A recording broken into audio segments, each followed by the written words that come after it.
the Quinn Marr Show. This show is brought to you by Bing Pot Trivia.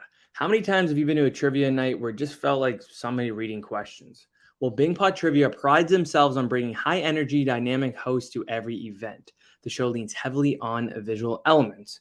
Their questions are designed to make you laugh or roll your eyes, while also challenging your knowledge on pop culture, high school science, culinary arts, and everything in between. Their typical show runs 5 rounds, including a photo round, general knowledge on pop culture, riffs on different game shows, absurd 50-50 questions, and a super sweet music round. Check out bingpottrivia.com today to book your trivia night. Again, that is at bingpottrivia.com. Tell my boy Danny that your friend Quinn sent you. All right, let's get on with the show. My next guest is someone who has made a remarkable impact on both the stage and screen. He's known for his versatility, his humor, and his undeniable talent. He's an on-screen actor, a voice actor, a Twitch streamer, a gym teacher. Heck, some would even say baby Jesus. Don't worry, I'll explain that one in a minute. It is my pleasure to welcome to the Quinn Marr Show, Andrew McNee. Andrew, what is going on? Hey, how's it going, Quinn? Thanks for having me here. Nice to meet you. Yeah, I'm great. Thank you so much for coming on here. Yeah, obviously the baby Jesus joke is you're born on Christmas. I really was. What now, I've asked people that I know before that, like either right before Christmas, right after, or on Christmas. Yeah. Did that screw you for gifts as a kid? For the most part, no. We'd generally have like a fake birthday for me in November on St. Andrew's Day. Yeah. But there was always like some relatives that would give me like, here's your Christmas and birthday present. There's always those people. There was always a few of those every year. Right. And then every year there would also be like 2 or 3 cards made, like that were just out in the world every year that were like a birthday / Christmas card. And what the hell? And so I'd always get like 7 of those, 7 of like the same card. Yeah, of course, because there's probably not very many of them made. No, exactly. They're like, well, we're going to make like 10 of these. So right. And I get half of them. For the few people born on Christmas. That's hilarious. Yeah, see, I'm born in April, so like it's kind of nice because it's like almost halfway through the year, so I get the half and half, right? Yeah. I was always jealous of people that also had their birthday on a school day. So you could like, just because like, so that you could like, I know flaunt that, it. Well, and like, you get, I don't know, people do things on your, they say happy birthday in class or like in the hallway or whatever. And that's true. You're the man that day. That's a good point. Yeah. Although when I was growing up in my high school, this was terrible. I can't believe we did this, but whenever it was someone's birthday, at lunch, we'd track them down. And sometimes they knew it was coming, so we'd have to like hunt them down. And we'd all grab them and take them into the showers and throw them in the shower. Jesus. At lunch. Yeah. Terrible. And then they'd have like, so if you were smart, on your birthday, you'd bring a change of clothes because you knew you were going in the shower. Yeah. If that's was such a known thing, you would hope that someone would bring an extra pair of clothes. But people forgot all the time. And then they'd be like, oh God, no. Now, was this only your school? Was it like a known thing around like your town? No, as far as I know, this was just my school thing. Yeah. What the hell? See, I would never show up on my birthday. Toxic. You just stay home. Yeah. Literally, I'm good. Hey, my parents be like, oh, you don't want to go to school? Nah, I'm all right. I'm good. Literally. Ferris Bueller. Yeah, totally. Mom, I don't feel so good. That's so funny. So speaking of you growing up and stuff, so you obviously grew up in Vancouver. Yeah. I want to know, like, what was a young Andrew like? Like, were you into video games, sports, comics, all the above? Like, I want to go into the mind of little Andrew. Okay. Let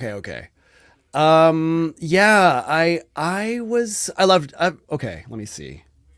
I did like sports. I did like watching sports. I'm not a huge sports fan, but I always liked playing them. Like I loved playing basketball was my main sport.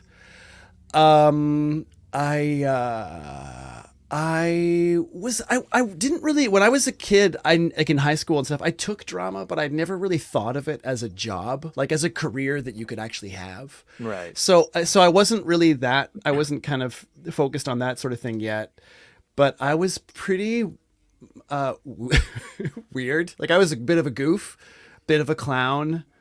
I was into video games, loved video games, I was into some comics. I actually have Actually, I think I have them right here. Oh my god! So I have my old comic book. I don't have my old comic book collection. I got rid of most of it, but I actually. That's so funny you say that because just happened to have right here beside me, very few of the comics that I kept, but 4 of them are Wolverine number 1, 2, 3, and 4. No way. That's so sick. And they're not in mint because I've read them like multiple times, but they're in, I would say, great to excellent condition. Wow. So I've got those old, like from like those are probably from like what is that, like 81 or late 70s, early 80s, something like that. That's so sick. Yeah. Anyway, wow. So I like those things. I loved video games. I loved I remember the Christmas that I got so let's put that away. I remember the Christmas that I got the Nintendo Entertainment System. Ooh. Oh, dude, that was transformative. It was incredible. Yeah. That between that and then also like playing like the original Legend of Zelda that came in the gold cartridge, and that's you're like sick. Like blowing the cartridge and everything. Oh, dude, it was so great. It was so great. There's something about like older video games that like when they were so much more simple, they were so much more fun. There's something, there was something really great about them. And the fact that like, they were like, and then the Nintendo and then the Super Nintendo, how you could play with like 4 people at once at home. Huge, just so great. And like not recently, but a few years ago, I went back and played like the old original versions of like Mario Kart and the Star Fox 64, and it was really fun. But at the same time, I was like, oh my god, this is it's so cool, and also these games were also so terrible all at the same time. Yeah, I feel like a lot of it's built on nostalgic, I think, which is funny because that's what my whole show is about. But like, I feel like I used to watch this guy when I was in high school, maybe a little younger, that used to play NHL video games, and he used to play my favorite one ever, which was NHL 14. And recently, I've been watching this guy in forever. Recently, he bought an old Xbox and then bought the game and is now replaying it again. And I watched him play it, and he goes like, maybe this is a nostalgia thing, but yeah, this game isn't like what we thought it was. Like it's slow, it's like chunky, like, you know what I mean? Yeah, totally. I remember playing GoldenEye too. That one was like on the Nintendo 64. That one was that on the 64? I think it was. Holy cow, that one was crazy. I also like that what they're doing right now is remastering some games. Like obviously, like there's a big age gap between you and I, but like for me, recently they remastered the Tony Hawk games. Oh, and is like, that right? And like looking at like a split screen, like side by side, the difference, it's unbelievable. And like I played it, and it's like it felt the same, as in like good. Like it didn't feel like clunky or anything, so it was really cool. And like they're doing that with a lot of games, which is pretty cool. It just, they have to do it right or don't do it at all, right? Oh yeah, I recently started like in the last year, and then I kind of got on a pause because I really got into a second playthrough of The Last of Us 2. But which is, God, it's like nearly a perfect game. Yeah. But I was playing, what's it called? Because I never did it the first time. The Mass Effect games. Oh, okay. I've never played them. Yeah, pretty good. Yeah. Like graphics, not good, but in terms of like lore and story, I was like, oh, this is like a thick game. This is interesting. Yeah. I feel like that was an Xbox game because I was a PlayStation kid. I mean, I still am. I have a PS4, but like I think that was an Xbox game. So I don't know if I ever played it, but I remember it being like a big game. Yeah. Right now I'm in the thick of Elden Ring is my current game right now. I've been really enjoying that a lot. So dark and it's really hard. Mm-hmm. And most Skyrims are. Yeah. Oh my God. Yeah. So good. And then like I said, I just did The Last of Us again. And then what was the other one I was just doing? Oh damn! You might have this one because it's PlayStation. Is because I play on a PS4 also. Is Ghost of Tsushima? Have you played that? Oh, what is that? Oh, Quinn, it's so good. So Ghost of Tsushima takes place in Japan on a little island in Japan, and it's like, I want to say, I'm gonna get the date wrong, but I want to say like 12th century. Like it's old. But it's the idea is it's the first time that the Mongolians kind of came and tried to invade Japan, and you play this like this kind of samurai whose clan is dead, who's just trying to take the island back. It's so good. That's so good. sick. So you must have like some like sick sword and stuff too, right? Oh God, yeah. What I started a couple years ago and I just kind of like forgot to keep playing is Red Dead 2. Oh, I gotta finish it. Yeah. And I heard it's like massive too. Yeah, it's enormous. I played it. I had the same thing. I played it for a little bit and then kind of forgot to, and then I haven't gone back. But my son was playing it a lot, and he finished it. That and the Spider-Man games too. The Spider-Man games are massive. Yeah, are those like the Miles Morales ones? Yeah. There's that one. I got the Peter Parker one, the first one that they came back with a couple years ago. But I'm gonna wait to get a PS5 until I get the Miles Morales ones because that just no point to do it on my 4. Right. You know what I find funny? For all the video games, comics, and all this stuff you did, where did the inspiration or like the interest of acting come from? Oh man, I don't know. You know what? I was big into imagination and, you know, like playing as a little kid, like playing pretend and all that kind of stuff. And just being a total goof. Right. And then it wasn't until, you know, and then when I was in high school, I kind of did a few plays at my high school. Do you remember which ones? Yeah, the first one I did was called, sorry for swearing. You're allowed to swear. You can okay. Swear. Yeah. All right, motherfucker. What was it called? It was called, shoot. It was called Louder I Can't Hear You, which was like, I don't know anything about that play. And then I did, the other one I did while I was in high school, I think it was one more, but then I did The Wizard of Oz, where I played the Cowardly Lion, which was really fun. And that was maybe grade 11 or 12. And then afterwards I kind of joined with some friends, we made some comedy groups and stuff like that. But it was always just a hobby. It was just something I did on the side. Mm-hmm. And I never kind of thought of it as a job. And it wasn't until I was actually working as a customs officer at the airport. Oh shit. Yeah, it was crazy. Random. So random. Weirdest job. Like not a job that I should have ever been doing. Oh my God. And I was like 19 years old when I started there. So I was like 19, 20, 21. And then I was 21 and I was like, I don't know what to do. And I hated the job. It was obviously not for me. It was terrible. And I was like, maybe I'll transfer and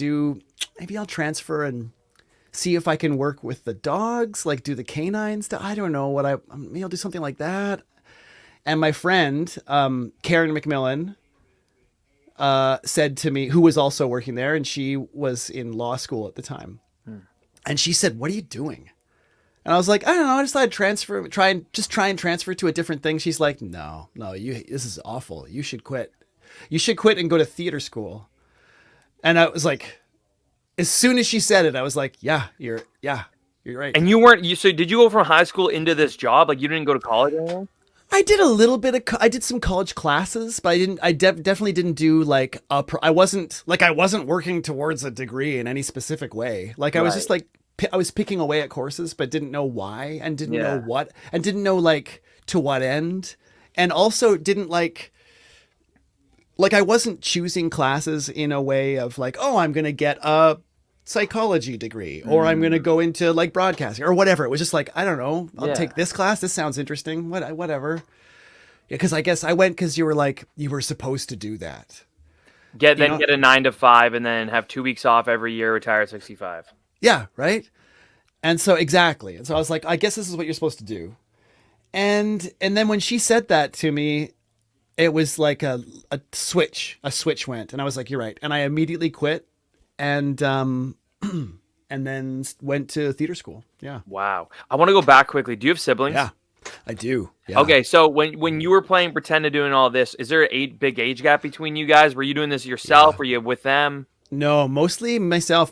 All my siblings are way older than me. My sister is 6 years older than me, and then my next brother is 10 years older than me, and then my oldest brother is 12 years older than me. Wow. So okay. It was weird. It was like kind of like I kind of had siblings. Yeah. But it was also kind of like being an only child a little bit, because like you know, it was like because God, when I was five, my oldest brother was like 17. Right. So it's not like you remember living with him. No. In fact, like I only really, really remember living with my sister. Wow. Like by the time I was kind of, pushing 10, 12, 13, it was just the two of us left in the house. Like my brothers were gone. Whoa. So that was kind of weird. Yeah.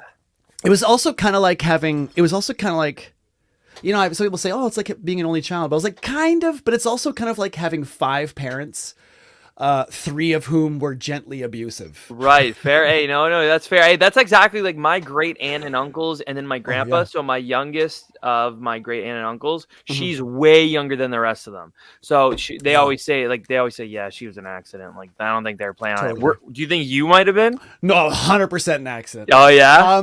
100%. That is a big age gap. So, I mean, that's fair. Oh, they were done. They were totally done having kids. And You're they're saving the best for last, right? Right? Yeah, I'll go with that. That's why I said about me and my sister. She's older than me, so I said they fucked up on that one. They're like, we gotta try again. And then they made it with perfection. So. They're like, we gotta get it right. We were so close last time. Exactly. That's funny. So, and what did your parents do for work?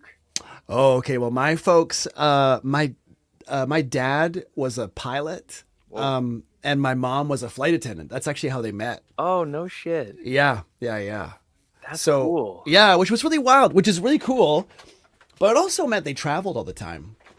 And so how would that work? Well, it was a little weird because we'd have like someone that would come help, like a nanny that would come help out sometimes. But also it just meant like I was also partially raised by these often nice, sometimes gently mean, but like mean with love siblings. Yeah.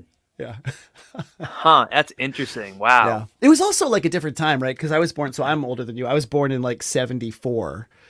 So like, late 70s, early 80s, it was pretty free range parenting back then too. Yeah, true. Like just like off you go.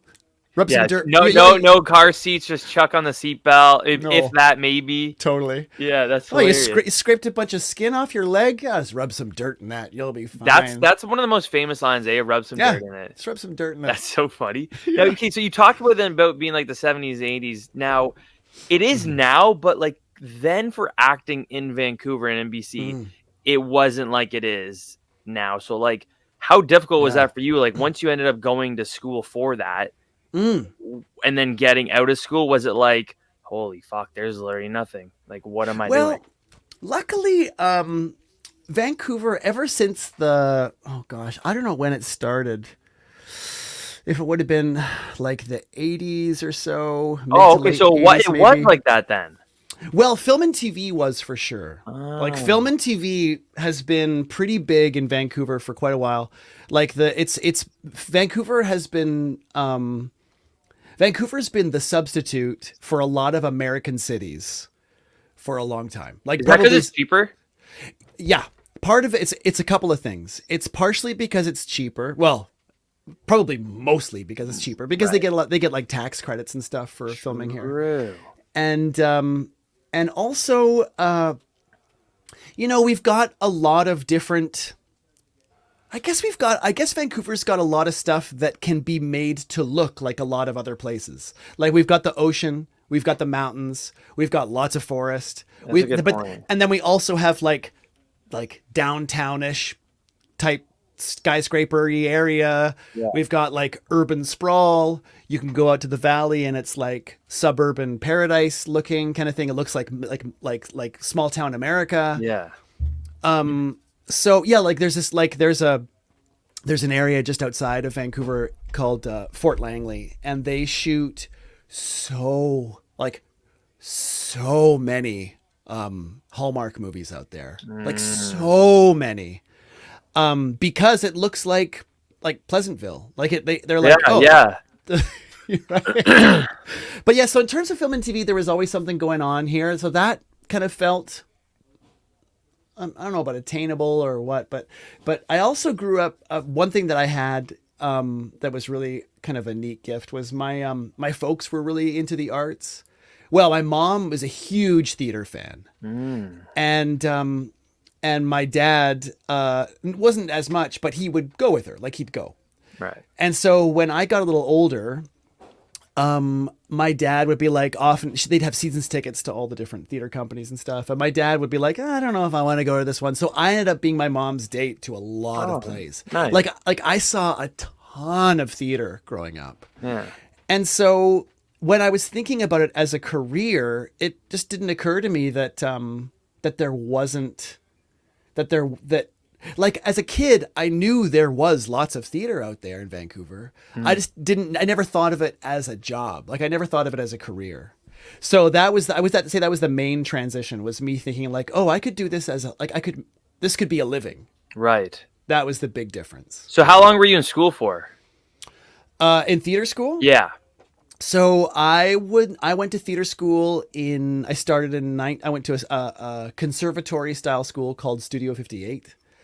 And that's a program that I did. I started in 1998 and graduated in 2001.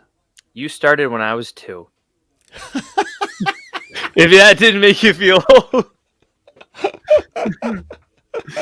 And you know what? Even then, I could feel your support. I could feel it. Exactly. I could feel the encouragement from that 2-year-old Quinn. Exactly. All the way over here in Ontario. All the way in Ontario going like, you got this, man. You Exactly. got this. Yeah, exactly. I couldn't talk, but to you I did.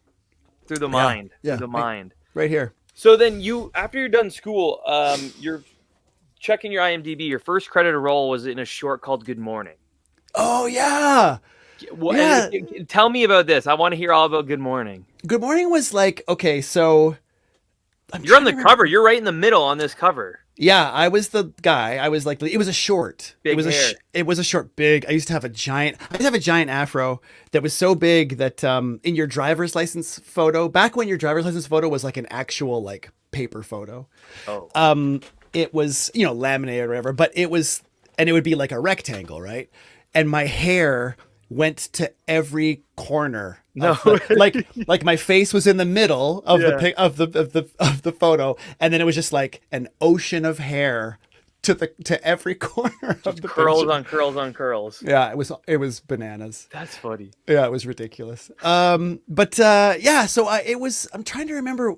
Oh God, I'm kind of like forgetting the plot a little bit, but I feel like there was some. You keep talking. I'll check for you quickly. But it was a short I did like just after graduating theater school. This guy wanted to make a short, and he doesn't even on IMDb. There's not even a description of what it is. I think the budget was like ultra low budget. It goes, know what this is about? Be the first to add a plot.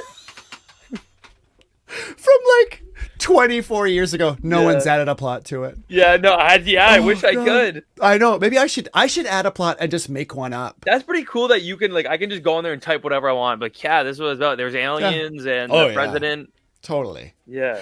I had in that movie I had a sex scene with a friend of mine. Ooh, okay. And that was at first we were like, is this going to be awkward? Is this going to be weird? But then luckily it wasn't supposed to be like a romantic kind of hookup scene. It was supposed to be like an awkward hookup after a bar sort of thing. And so we ended up pretty much laughing through the entire thing. I'm sure we ruined just as many takes, but just because we were cracking up. Hey, that's fair. Yeah. Yeah. So one thing I was talking to my dad about earlier, because one of his favorite Canadian shows of all time is Corner Gas. What I really notice is a lot of actors in Canada are in a lot of different things with each other. Yeah. And that's actually part of that goes into something you were in, the delicate art of parking. Oh yeah. That's You're right. Two Corner Gas alums. So what was that movie like? Because I remember seeing going through earlier a couple clips of it, and I was like, it's crazy what people that weren't as known back then did. Like if you look at the Trailer Park Boys, for example, they did I can't remember what it was called, but before there was Trailer Park Boys, they had some short, and it was kind of like their way of slowly creating the characters. And then I feel like that's kind of like Delicate Art of Parking, where it's just like an obscure Canadian movie. Yeah. So yeah, what do you remember about Delicate Art of Parking? Oh, that was a fun time. I remember that shoot. So that was a mockumentary. It was like it was supposed to be a fake documentary about parking enforcement officers, and and like the trials and tribulations of what they go through in that, and probably almost all trials, and like no tribulation. Yeah, exactly. Not a one. No. It was a lot of fun. I played the cameraman.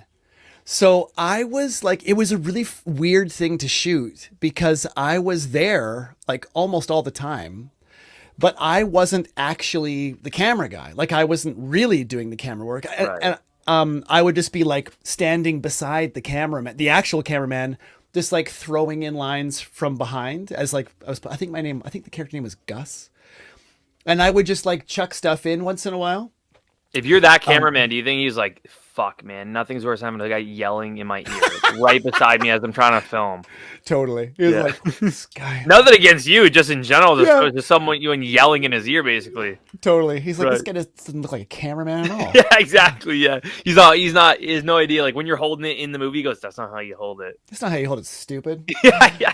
So is he like playing a bad cameraman? Yeah. And I was exactly. like, and I'm like, categorically, yes. Mhm, Yeah. Exactly. You got it. Yeah. So it was really fun. It was really cool.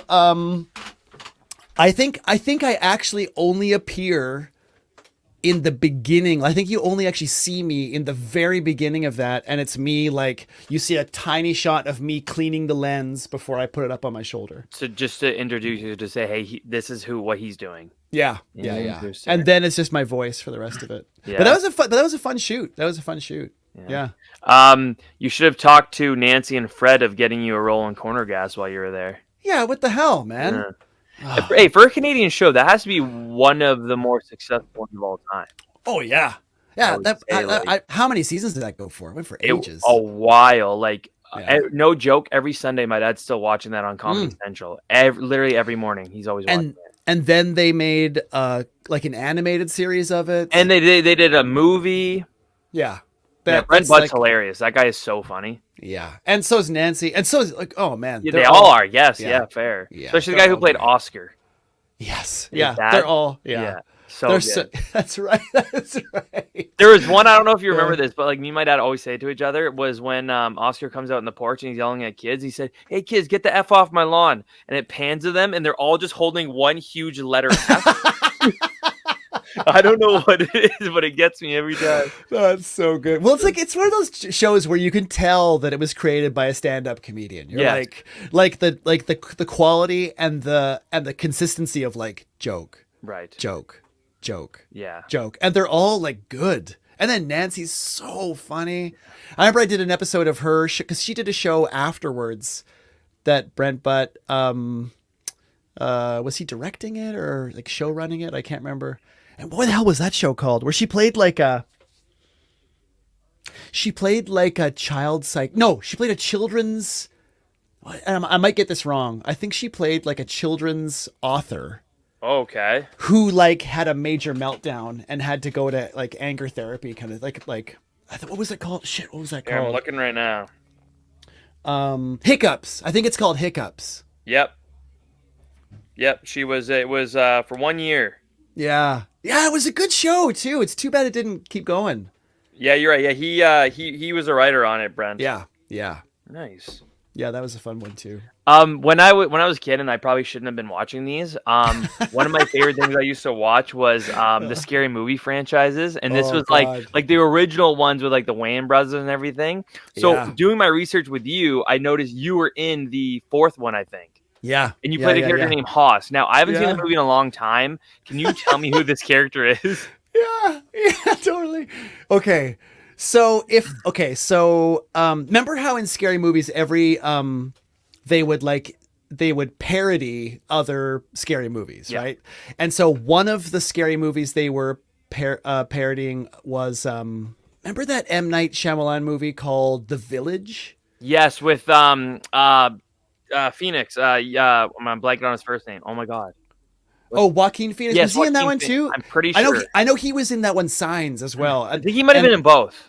He might have been in both, yeah. And so it was the one where it was like, yeah, it was like an old timey village, and like spoiler alert for anyone who hasn't seen For a The Village. 20-year-old movie. For this 20-year-old movie, Turns out they're not in the past. They're just like in a weird gated place, and it's modern day, but it looks like old timey. Yep. Sorry about that.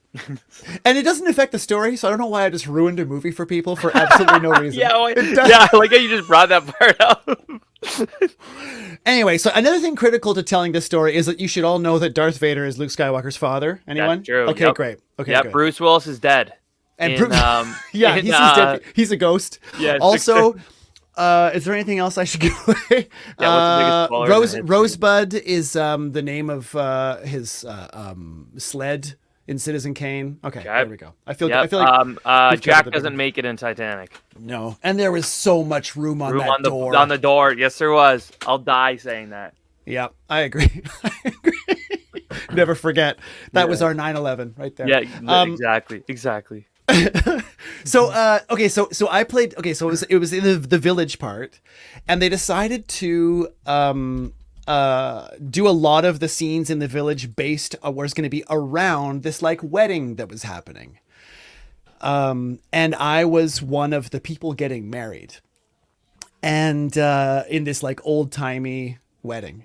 The funny part is that that they made it a same sex wedding, so I was getting married to a dude. Hey, and back then, that's actually a big deal. Early 2000s. Yeah, back then it was actually really well.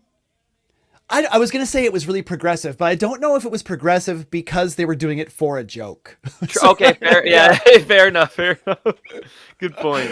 But they were doing it. And so, but the funniest part was, so I get the call, I'm getting married to a dude in this thing. And the gag was going to be that, you know, there's like the wedding scene, and then there's like a reception scene, and then there's like just a bunch of scenes where we're kind of around the village. And the idea was whenever the camera panned past, it would see the two of us, me and my new husband, just like making out ferociously. And I was like, oh, sure. Yeah. Okay, cool. And like, I'm straight, but I was like, whatever. That's good. It's fun. This will be a hoot. Why not? Right. First time for everything. First time you've ever kissed a same sex on camera? It's the first time I've kissed a human on camera. No way. So this was my first, hilariously, for that other one that I did before with my friend where we had a sex scene. Yeah. There was no making out. It was just like, oh, interesting. It was just like naked laying on top of each other. Interesting. But so this was my first time making out on camera, and it was going to be with a guy. And I was like, okay. This will be new. I've never like made out with a guy before. So here we go. And, I remember, the night before my first day, the AD, like the assistant director, calls and says like, here's your call time. Here's where you're going. Yada, yada, yada. See you tomorrow. And I said, great. Thanks so much. And they said, hey, by the way, your scene partner, he lives not too far away from you. If you guys want a carpool, I can give you his number. And I said, oh, that's amazing. Yeah. Thanks so much. So they gave me his number, and I was like, I called him up and I said, I think his name was David. And I said, hey, David, my name's Andrew, and I'm playing Haas, and I'm going to be driving in. Do you want to lift? And he was like, yeah, totally. I said, great. Awesome. I'll pick you up at like the ungodly hour of 5 o'clock tomorrow morning, or whatever it was that we had to do. And, so I go to pick him up the next morning, and he gets in. I'm like, oh, hey, nice to meet you. I'm Andrew. And we introduce each other, and we're driving along. And it's like a good, like the drive out to this place. Again, it's like out to one of these suburbs to make it look like we're in a tiny, small, ancient town. So we're driving for like 45 minutes, and like about 5 minutes, not even like 2 minutes into the drive, I think we both kind of realized like what we were about to do. Mm-hmm. And so we're both driving, and we're like, it went from like, oh yeah, nice to meet you, man. That's how long you been in that apartment for? Oh, cool. So it's driving along. So you like stuff, or like all of a sudden it became like a super awkward date. Right. See, I'm awkward that if I got told, hey, you guys can carpool, I'd be like, oh yeah, great. And then the next day I'd be like, oh shit, I forgot to ask them. Like I would have just driven in by myself. Yeah. No thanks. So we had that awkward drive in, and then we just made out for like 8 or 10 hours a day for 3 or 4 days. It was so weird. Weird. The funniest thing was the director was like, okay, so this first time we make out, the first time when we pass you guys, like just go for it. Good old fashion making out. We're like, okay, cool. So we did that a few times, and then he comes back. He's like, okay, this time when we come across you guys, I want you guys to try, like, this time make the making out like so tender, like you just can't believe how in love you are, and you just can't. It's just so sweet, like the sweetest, tenderest make out. And we're like, yeah, okay, sure. And then he's like, great. And then so we do those a few times, and then we come back. He comes back and he's like, okay, this time I want to try like this is like a ferocious makeout. Like this time, if we kept the camera rolling for like another 10 minutes, like we'd be in the bedroom. We were like, okay, totally got it. Okay. Again, so weird. Although it became normal, like very fast. That's good. The first one was like, okay. And then after that, it was like, whatever. Yeah. And then we did it again. And then the last time he comes, he's like, the director's like, how do I say this?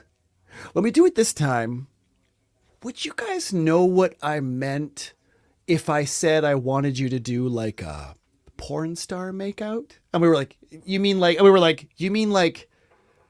sucking each other's tongues and stuff? He's like, yes. We're like, okay. All right.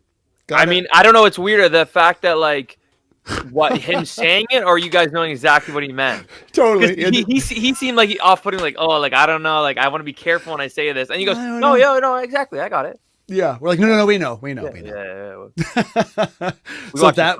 So that was Scary Movie 4. Yeah. Interesting. And did you watch the other ones before this? I don't think I might have. Did I? Yeah. I don't remember.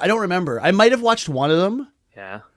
But I can't remember. I don't know what happened, because it was the two. The Wayans brothers did the two, and then I don't know if they like sold the rights or they lost them, because they were their movies. Yeah. And after that, they weren't anymore. That's why they did Haunted House. Yeah, I think I remember hearing in an interview that they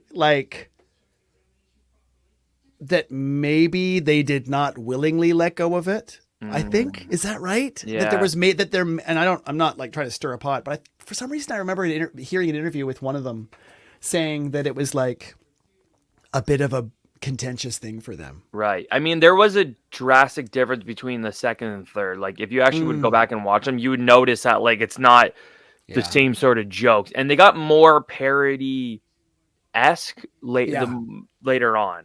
Yeah. Than when they already were, which is crazy, because the first two were like really, really like, yeah, this is a parody. Yeah. Totally. And it's funny, just a little quick fact, them naming it Scary Movie, and in the first one they make fun of Scream. Scream was originally supposed to be called Scary Movie. Is that right? Mm-hmm. I didn't know that. That's amazing. Yeah, that's cool. I do this weird thing whenever I watch movies, even if it's ones I've seen. My mom does it too, so I must have gotten it from her. I'll go on IMDb and read the trivia facts about whatever I'm watching.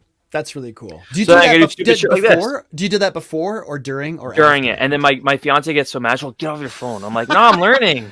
I have to know the trivia. Yeah, honey. And then I'll tell them in the middle of it, like, oh, this person is this or did that, and they're like, okay. Okay. I guess I'm glad you checked your phone. Yeah, exactly. So in between that, you did a couple one episodes like specials and shows. But my number one and near and dear in my heart is Dire Wimpy Kid. So you played Coach Malone, and actually it's funny. A few weeks ago, my fiance's downstairs watching a movie with my parents, and I was upstairs in my room. I come down a few hours later, and my fiance goes, "Oh, like, were you like having a nap or something?" I was like, "Oh, no, I was playing COD and I was watching Dire Wimpy Kid." And then I saw for a second, I said, "Why the fuck do I sound like I'm 12 years old?"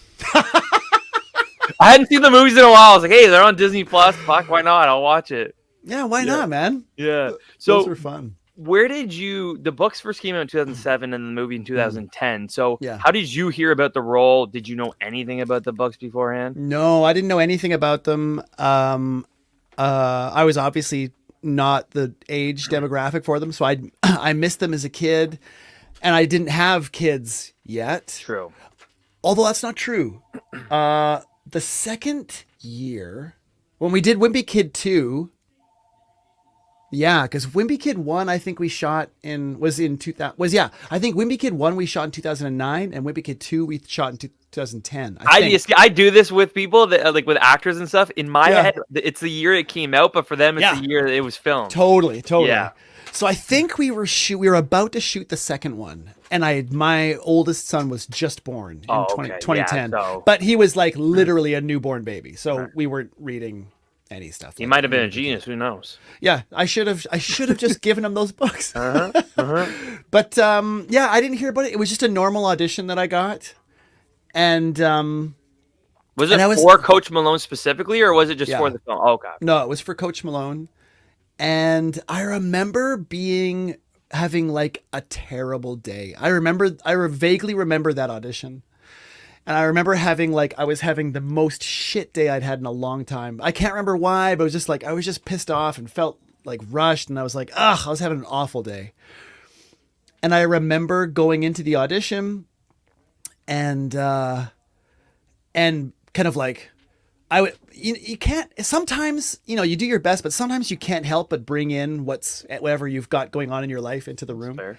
And I remember like trying to shake it off, but I've definitely probably had, like, there was definitely probably a tone of like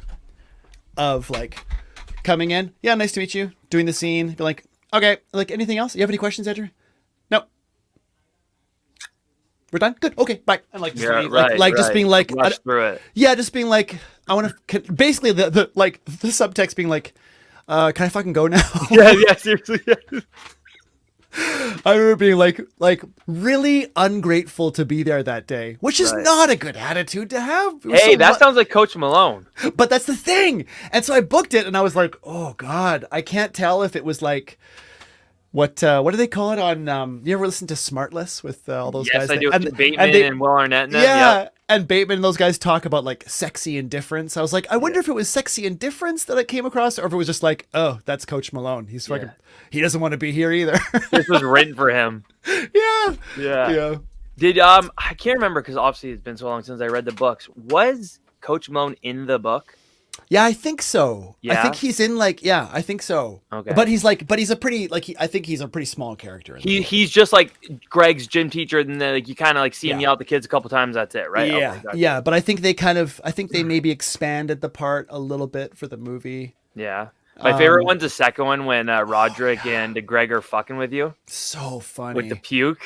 That was really fun. And to do that chase scene, like that chase through the alleyway, through the alley and into the dumpster and through a shopping mall and stuff. So much fun. Yeah. Now, and I actually got to do my own stunts for that one. They had a stunt guy there for me, and he was like the stuntman. It was like he's actually an actor now too. He's a stunt guy, actor, and a martial artist named. He used to do like kickboxing and pro wrestling and all kinds of stuff. And his name is Paul Lazenby. And anyway, we were getting along. He and I got along really well. We were just kind of talking between scenes. And every time a stunt we'd be about to do a stunt, like whether it's me like diving and tackling the mannequin or like falling into the dumpster or whatever it was, he'd be like, we'd be hanging out talking. He'd be like, okay, we're ready to come block this scene with the stunt thing, and blah, blah, blah. And then this guy Paul would be like, do you want to do it or you want me to do it? And I was like, oh, can I? Like, am I allowed to do it? And he's like, if you want to. He's like, how does that work? Because it's not like they were gonna like hook me up with squibs to shoot me, or like it wasn't like I was gonna get set on fire or jump out a window. Like he was just like, you're just diving onto a mannequin onto that big mat, or you're just diving into that thing, or you're just getting. It's like not a big one. If you want to do it, you can do it. How would that work for him? Like if you're doing it, is he getting paid regardless? Probably, yeah. Yeah, they paid him to show up. Yeah. Yeah. Hey, that's smart on his part. Hold on a second. Yeah. He got paid for, and you did his work. Paul Lazenby owes me a lunch. Genius. Yeah, totally. Yeah. So, before Wimpy Kid, did you work with like a lot of kids like that, or was that kind of like different for you? No. Well, it was my first time. It was my first time doing a kids movie. Yeah. But I had before that, like right after I graduated theater school, I did some what's called TYA, or theater for young audiences, which is like that's you know, when you're in like grade 5 and a play comes to your school gym. Yep. So I did like one of those kind of play, like a touring play like that toured through BC. That's kind of one of the early go-to jobs that a lot of actors get out of theater school, because it's they need young people, and it's like, to be frank, it's It's a hard job Really? because you're getting up early. The actors bring in the set, take out the set, do all the stuff. You're doing all the work. You're kind of driving in a van all day, driving for 6-8 hours and staying in shitty motels. It's really For kids fun. that probably, a lot of them probably weren't paying attention, talking, fucking picking their nose. Dude, they don't want to be there at all. Right. Yeah. And then also like you might be, you just came into a hotel and hit the bar last night, so you might be a little bit hungover or something. Good You're like point. just kind of thinking like, oh God, what town are we even Yeah, in? yeah. I don't. Oh my God, yeah. But I actually loved it, and it was a lot of fun. And I actually think I think every theater actor should have to do at least one TYA contract just to see. It's like it's like working. It's like being in the trenches. I mean, it's not literally like being in the trenches. No, I but know it's what you mean though. But like it's the trench work of theater, of acting. Right. Yeah. It was pretty fun. Now, so that being your only really other job with kids, for you then, like, what was it? How did you handle it? Because that's a lot of kids that you had, because I'm sure there are a bunch of extras too, because obviously it wasn't just the main cast. You had all these extra kids because you literally were a teacher. Yeah. Yeah, it was a lot. It was a lot of kids. It's interesting what they do because there's a lot of rules around what they can do with kids on a set. In terms of like how long they can work, like all that kind of stuff. They have to be able to go to school still. Like they have like a teacher on set, and the kids kind of come and go to class sometimes. So weird. So yeah, it's a crazy trip. And it was really interesting being in a kid's movie, like just in terms of watching these little tiny kids, because they're just little kids, and like behave like professionals, which a part of me is like, that's amazing, and another part of me was like, is that okay? Like shouldn't they just be playing? Right. Like I see there's a sad factor to it. Yeah, like I have real mixed feelings about it, because I understand like we need kids in shows and movies because kids exist in the world and we need to portray them. So, and we can't have like some like 4'11" man with 5 o'clock shadow going like, "Hey mom, what's for snack after school?" "Oh man, my teacher, Mr. Bergen, is the worst guy." And I like how he's Italian. Totally. He's also totally. "Hey, your mom. I got so much homework to do." Like you said with the 5 o'clock shot. Totally, like a beard. Like they can't. So we can't do that. He's smoking. Flicks a cigarette at his mom. You're like, oh my God, Johnny. Literally, it's like Grease. Like the actors in that. They all looked for you. Yeah. Oh my God, half of them probably were. That's true. They probably were. It's a good point. But like I remember, I was thinking like, I understand the necessity for having kids, but I also would look around on set and go like, God, there's a burden on these kids' shoulders because they're carrying the movie, right? Yeah. And I remember thinking like, there's a burden on these shoulders that maybe shouldn't be there. Right. That's fair. Especially a kid like Zachary Gordon. Literally the main guy. The lead. Yeah. The lead. Yeah. It's crazy to look back at or look now at the resumes of the child actors then, like obviously them being adults. Like Zachary Gordon is a singer. He was in American Pie, one of the American Pie movies. Devin was in Oppenheimer, who played Roderick. I have a list here. Like I wrote. Oh, Chloe Grace Moretz or whatever her name is. Yeah, she kick ass. She dated Brooklyn Beckham. Like, hold on, Neighbors 2. I wrote these down. Peyton List being on Jesse and Cobra Kai. Yeah. Karen being in Jesse. Like the list goes on. It's crazy. It's bananas. Movies. And before, oh God, what's his name? The kid that played Fregley, the redheaded kid. Oh my God, I love that kid. Before Wimpy Kid, he was already Talladega Nights big because he was in Talladega Nights. He's like, I'm all jacked up, all Mountain Dew, old man, threatening to beat up his own grandfather. Yes, that's and again. So like, it's crazy like what the kids now, adults, I guess, are doing now, and then looking back at that cast, because there's a lot of bigger names in it now. Mm-hmm. And it's good to know, it's good to see that, because to see that they are all doing well and all that kind of stuff, because a lot of times young kid actors go through that and it doesn't go great. So to hear, to see that like that whole cast ended up in a good place was really like, whew, phew. Okay, good. So how did it work for you signing on for the first movie? Was it here's 1, 2, 3, here's 1, and we'll see what happens? No, it was just like a movie we were doing. And then actually, it's funny you say that, because so actually for the second movie I was doing that summer, I was actually working doing a Shakespeare festival in Vancouver, and we were doing Henry V, and Henry IV, part 1 and 2. And at a theater company called Bard on the Beach. And I was doing Shakespeare. I was in the thick of that. And I get this phone call. It wasn't even from my agent. My agent had no idea. It was a phone call from the wardrobe department. And I get this phone call, and this lady goes, "Hello, is this Andrew McNee?" I'm like, "Yeah, this is Andrew." And she's like, "This is," I don't know, whatever. "This is, Kim or whatever from wardrobe. We just wanted to check in. Thought we'd get you to come in and have a look, and we'll just try on, just see how the old tracksuit fits, and just, I think that's all it's going to be, really. So it'd be a quick appointment." And I was like, "Tracksuit? Sorry." She didn't even say what movie or anything? No. And I was like, "For what?" She's like, "Oh, sorry, this is for Wimpy Kid 2. And I was like, "There's a 2? She's like, "Yeah, you start shooting pretty soon." And I was like, "What?" And so they didn't tell me, they didn't ask me, they just told me when to come and try on my tracksuit. And I let them know, I was like, "Just so you know, like, I'm doing Shakespeare every day, like 6 days a week, except for Mondays. We have Mondays off. So I don't know what to tell you. Like, I'm not all that available." And so they ended up being, I think they kind of went like, oh shit. Yeah. We just kind of assumed you'd just be like, "Hooray, I'm in." And it's like, "Yeah, I'm in, but you should ask first."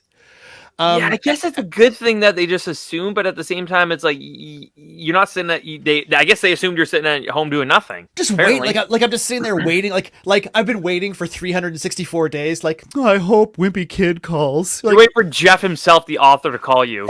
totally. Jeff Kenny's like, "Hello." Yeah. Jeff, finally. Yeah. And so I was just living my life, doing theater, doing other stuff. And yeah, and luckily, they decided not to recast the part, because they could have done that too. I mean, they would have had to do some explaining, or just not explain it.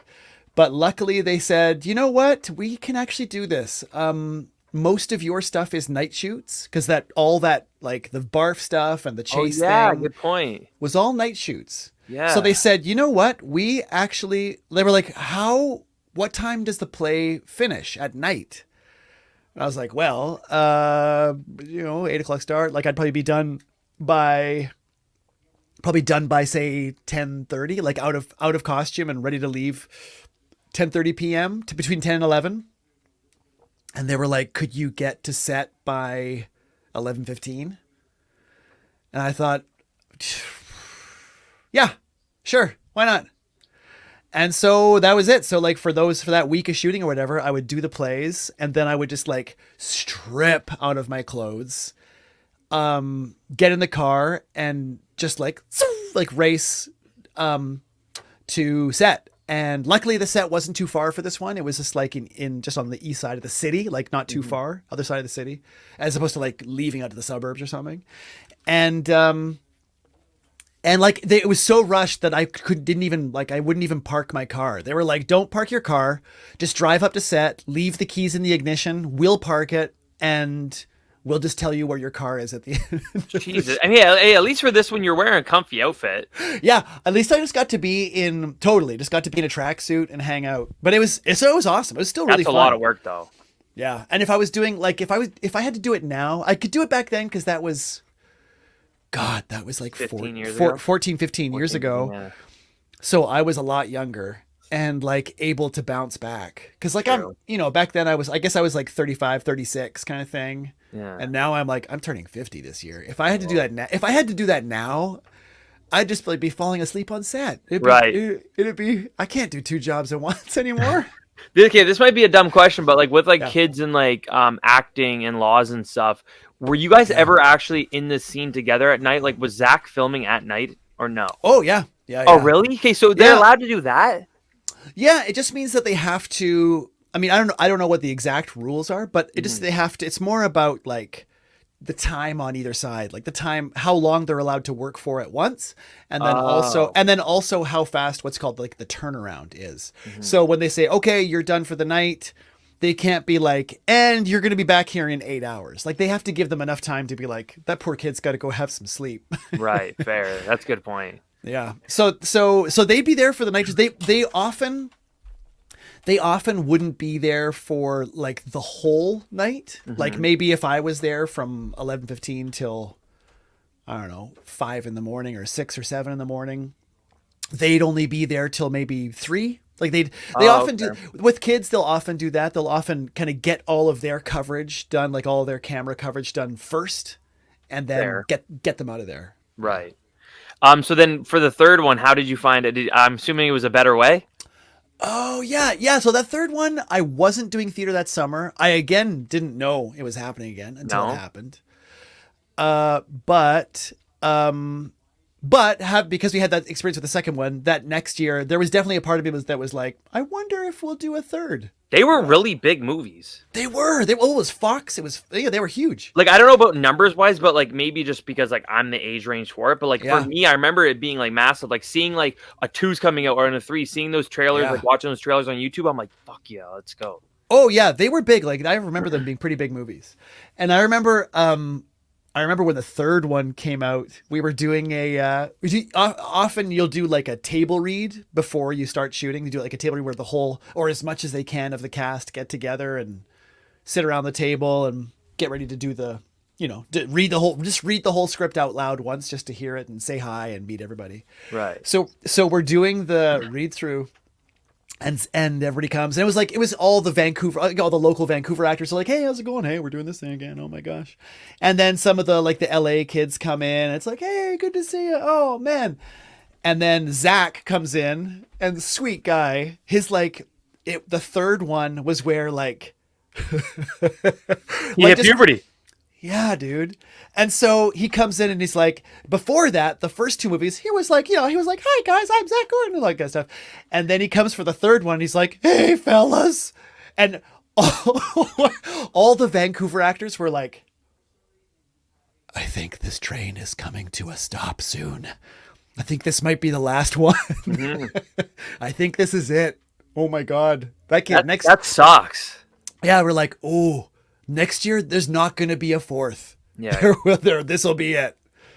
Yeah. That poor sucks. kid. But hey, it looks like his everything went fine for him though. Well, yeah, that's true. I like reading the books as a kid before the movie came out, and like maybe because I know there's a 4th one, but maybe because like I've only ever seen those ones, but like he was great. Like to me, he was the perfect Greg. Oh, like, yeah. He was like kind of awkward looking, and like he had like obviously they did, but like a kind of funny looking haircut. Like he was Greg. So that does suck that they couldn't. Maybe there was talks potentially, but like once they said like shit, he's growing up, we can't. I guess that's it. Yeah, let's enjoy this while it's here. Yeah, he was really great. You know what? That whole cast was really incredible. Like he was that perfect combination of like cute and likable and all that kind of stuff, but at the same time, like not afraid to let the character be a bit of a jerk sometimes. Especially to Rowley.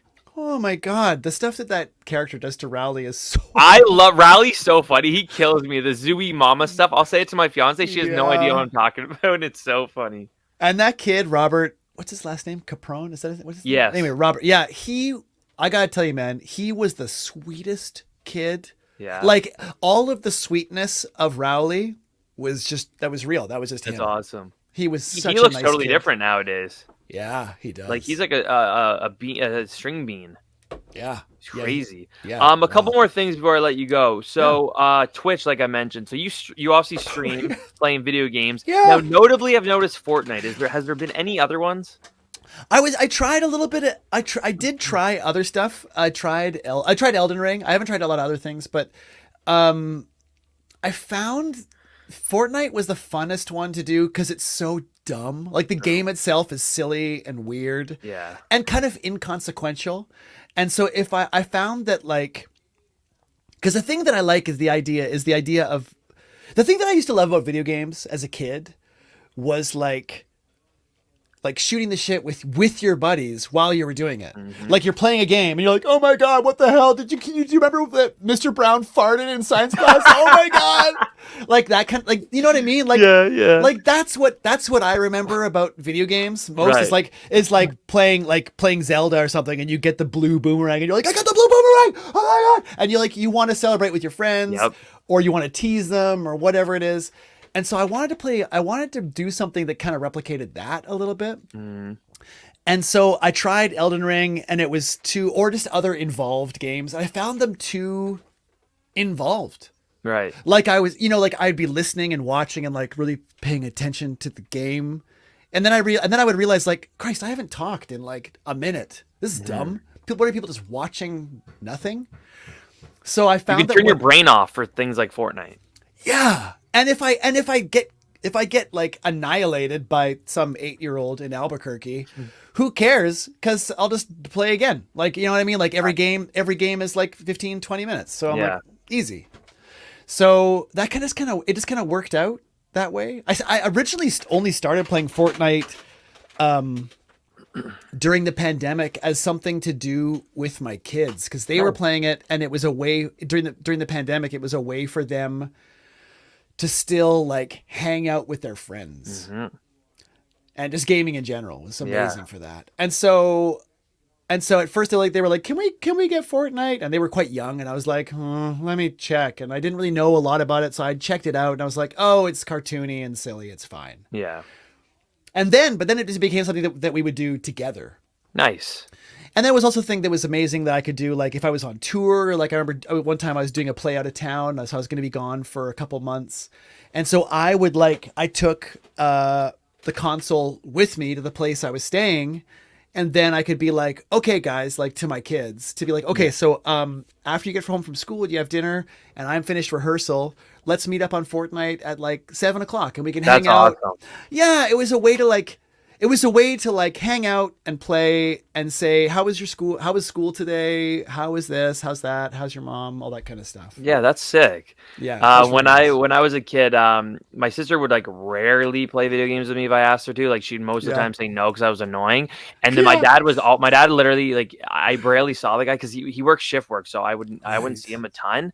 So I'd get my mom to play with me because she felt bad, and I would play like F1 games.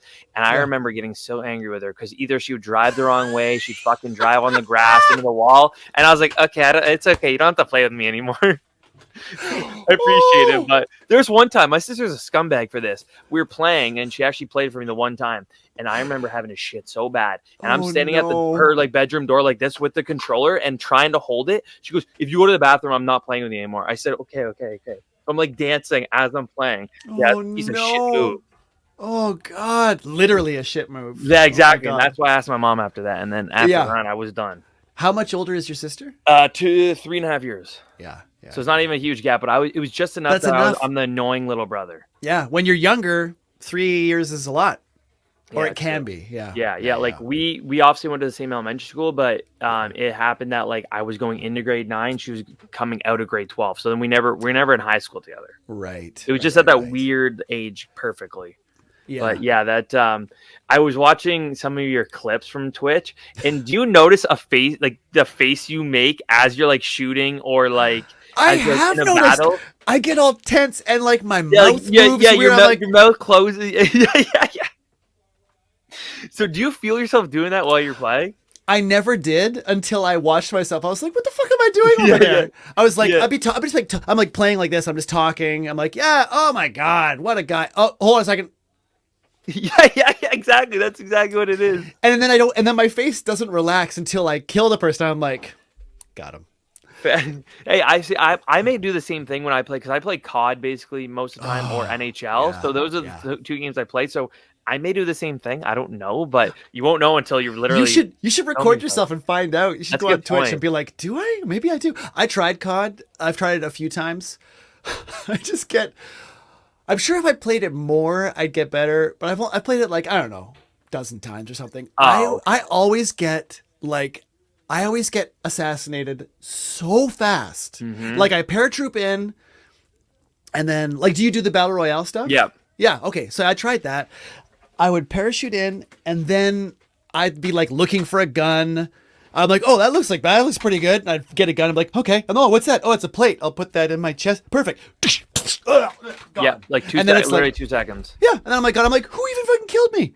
I don't normally feel old being only 28, but I've been playing COD since COD 4. So 2007, I think, was the first one I ever played. Yeah. And like, so I played forever, but I've never felt more old than recently when I play. And there's kids that are so disgusting. And I'm like, I don't have the time to play as much as them. I hate this. Yeah. Yeah. Right. So like there was a time I think I probably bought I didn't. My parents, probably 5 or 6 games in a row. And then I didn't play COD for probably 8 or 9 years until the 2019 one that came out.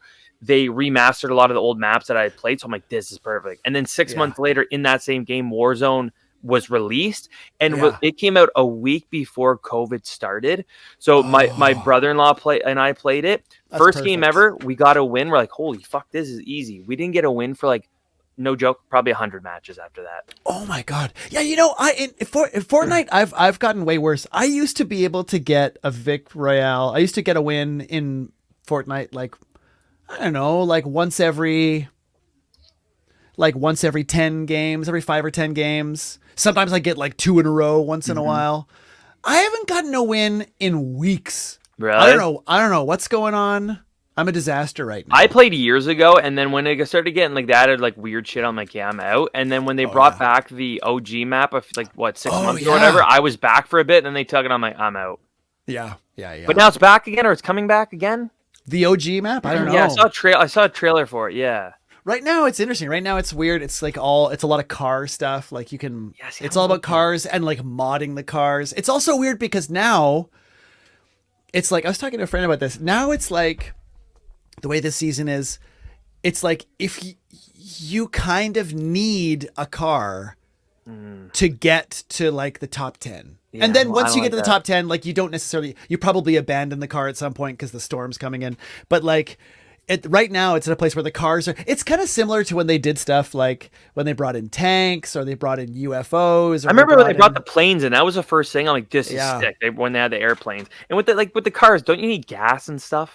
Yeah. You got to fuel them up. And there was a time when they made mechs, and there was like it was like the mechs, the tanks, the UFOs were all, those 3 especially, and the cars a little bit, not as much. They were all like really overpowered. It was really OP. It made the game imbalanced where you're like, well, if you want to win that battle royale, you have to get a UFO. So find that's UFO. like when they brought in the Marvel stuff and you could get the Infinity Gauntlet of Thanos's. That thing was sick, and you jump up and you just crunch down and dummy them.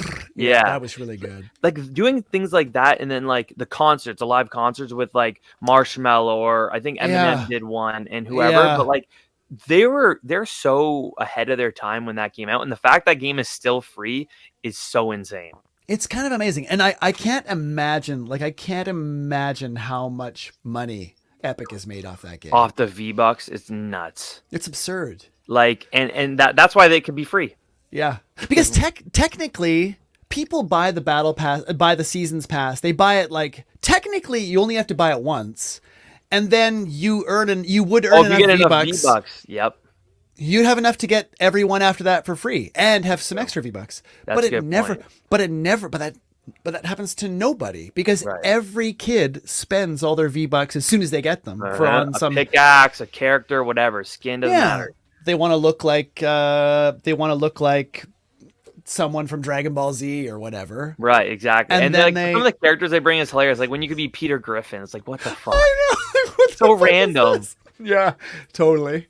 But like, and then it's like when you look at it though, like, yeah, I'm sure some people spend a lot of money, but you buy a game nowadays, $90 after tax. Like it's insane. I remember when I was a kid, it was like $40, I think, which I know is still like a fair amount of money, but like it's a lot of money, but you're going over double now. That's crazy.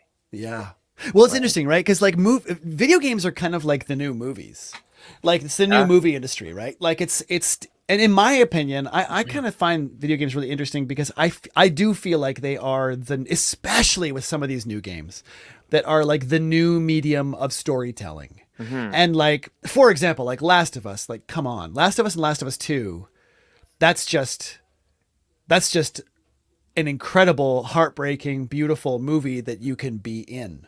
Yeah, that's Again, a good point. again and again. Yeah. And again, I'm playing right now, like Elden Ring, like all these games where like it also, you can do multiple playthroughs because everything changes each time, and you like it change your choices change what happens.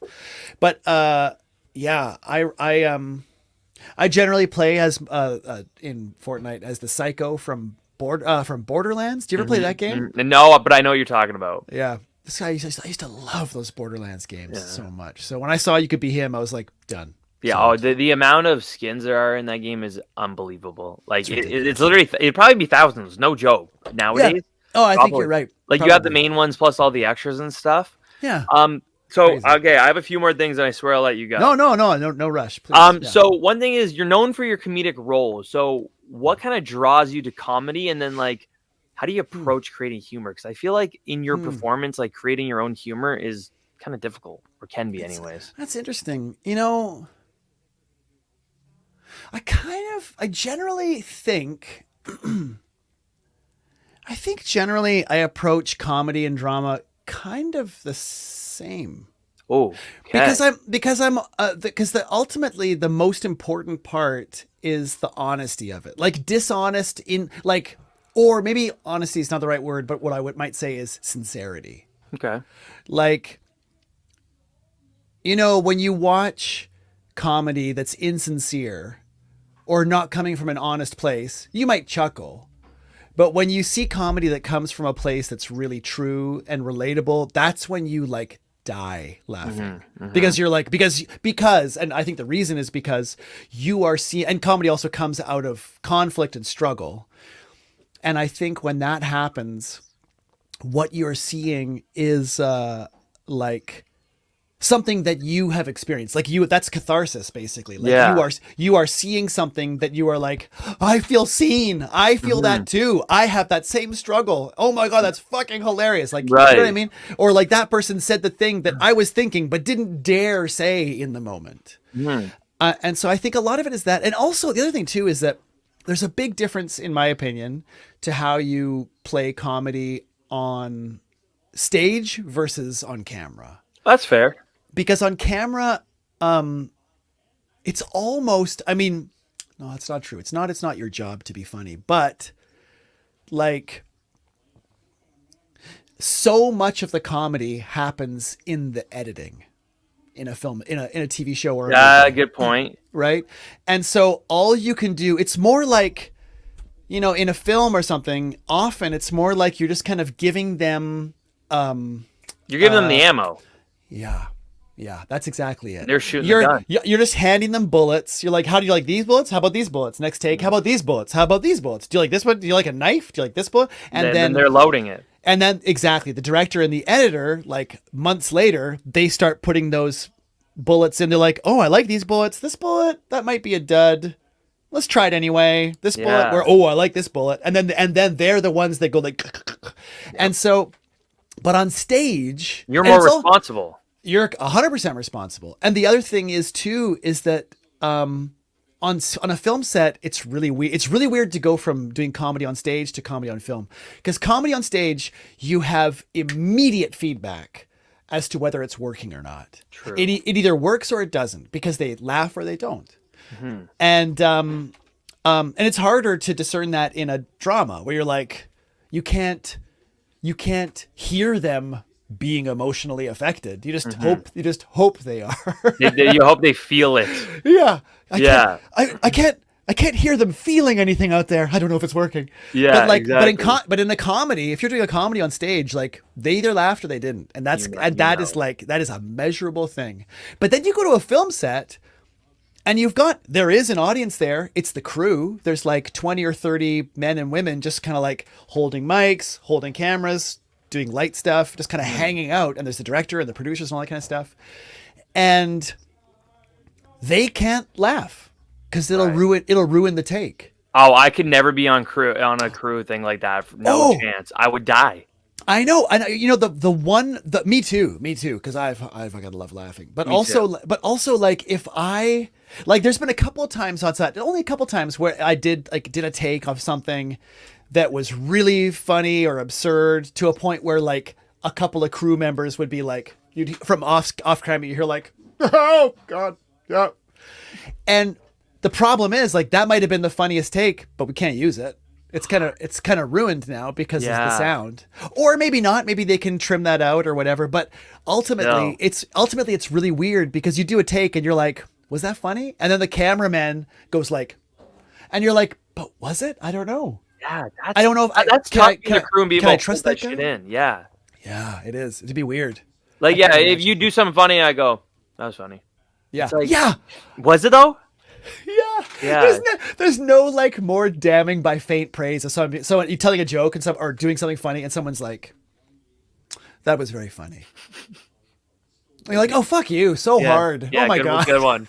Yeah, Yeah. Jesus. Oh, I see how that was funny. Good job. Is there like a particular role or character that you haven't gotten that you want to try to tackle? Oh, I know it's very specific. no, I know. Well, film and TV, I don't know. There's a lot, that's hard to say because there's so many parts that are just like haven't been written yet, But in terms of theater, I'd love to play there's a couple of more Shakespearean like villains I'd like to play. Okay. Like I'd love to play Richard III. Mm-hmm. I'd like to play Iago someday. Just because I find like I'm really drawn to those guys. Because I too am a sociopath. No, I'm joking. It's actually because I actually think I would, and this may sound dark or weird or whatever, but I think those horrendous people are actually hilarious. Okay. And I would love to play them and try to lean into the charm. Okay. And kind of like have an agreement with the audience to be like, I dare you to hate me. Right. But I don't think you will. It's like a Negan from Walking Dead. You want to hate him, but fuck, you love him. Exactly Right. like that. And I find like, and that's kind of an interesting thing too. Like I find whenever I tackle comedy and drama, I like to try and see if I can approach them from the opposite sides. Mm-hmm. Like when I approach a comedy, I like to go in and say and approach it from the perspective of like, what are the real, honest, sincere stakes of this? And how can I lean into that and still make it really, really funny? And often I think that actually makes it more funny. Yeah. And then with drama, with a dramatic part or a dark part or something horrendous, I often like to look at those and think like, okay, but why is this how could this be like, what's funny about this? Right, because you're pulling it off the page and you're the one that's making it funny. Right.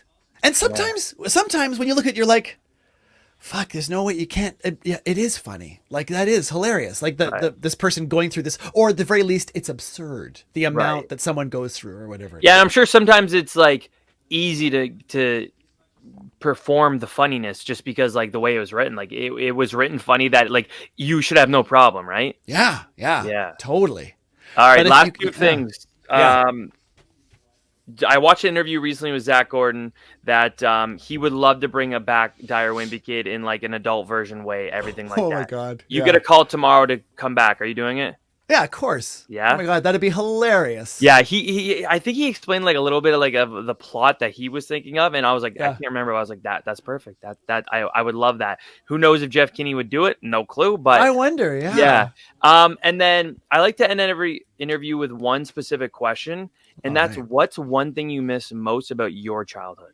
Oh God. Oh man.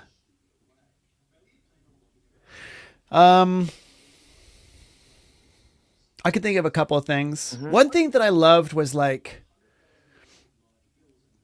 I loved the idea because growing up in like the late 70s, early 80s, that was the time when we would like, in the summer or on a weekend, you'd get up, have breakfast, get on your BMX bike with your friends, and you'd leave. Mm-hmm.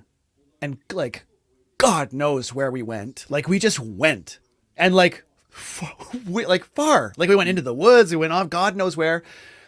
Or sometimes just nearby. And then it was like be home for dinner.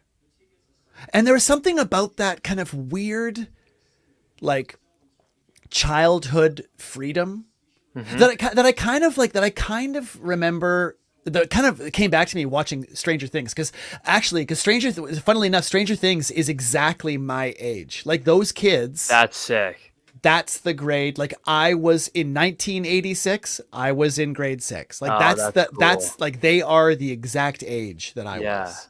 That's cool. And so when I watched that, I'm like, oh my God, that's us. Like, throwing walkie-talkies into a backpack and getting on your bike and going God knows where, getting into a bit of trouble, and then coming home for dinner and also playing Dungeons and Dragons. Yeah, it's awesome. Yeah. That was my childhood. I still play Dungeons and Dragons, but Amazing.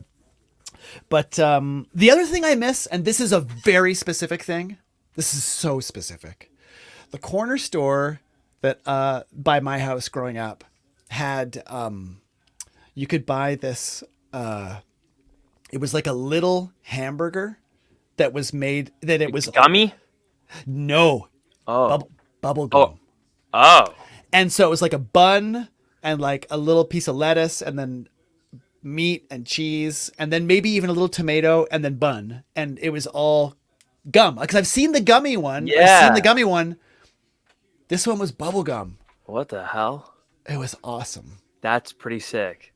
If I could find that one day, I'd be like, oof, this is a good day. That's something like an eBay thing. Like, hey, this is from 1987. Yeah. Like it would be green.